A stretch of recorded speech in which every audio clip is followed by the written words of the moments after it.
And so what would be a way to add value and boost the valuation on a net lease or triple net property?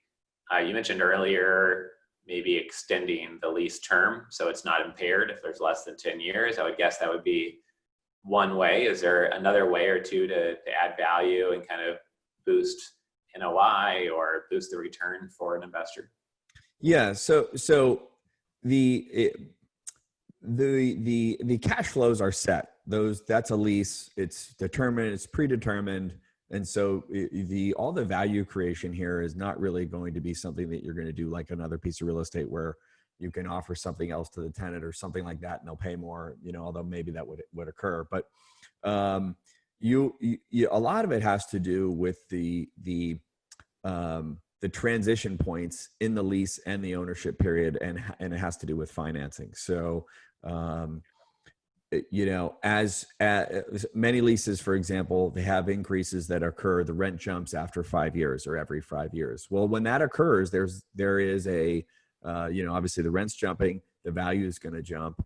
And so depending on what your entry point was on that piece of real estate and what your financing is, you may have a little bit of cap rate compression and your rent went up. So there are certain periods where if they're timed correctly, that may be transition periods where you can actually make a profit. Sometimes we'll see with some of the bigger properties that have a lot of land that there may be a collaboration between you and the tenant to parcel off some of the land, and you can use that with another tenant, and therefore the company gets a cash infusion and you can add some value. Those are not run of the mill, but there are kind of unique situations that I would put out there that you could look at. So, I would categorize that in just being creative with real estate, just a creative real estate professional.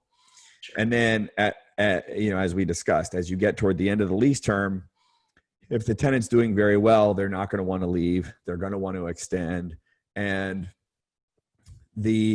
probably the biggest misnomer in the industry is outsiders really discount the value of having the lease with a credit tenant and having that already done and cash flowing and operating and how valuable that is.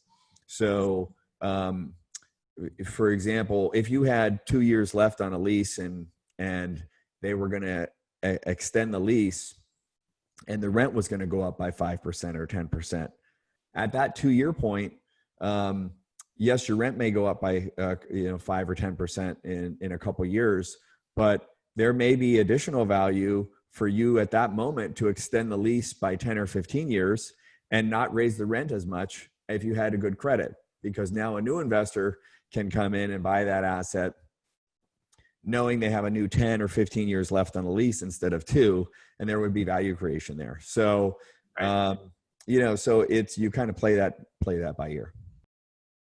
This content was created by commercialrealestate.com. Access our community, investment databases, training, and live events by visiting www.commercialrealestate.com.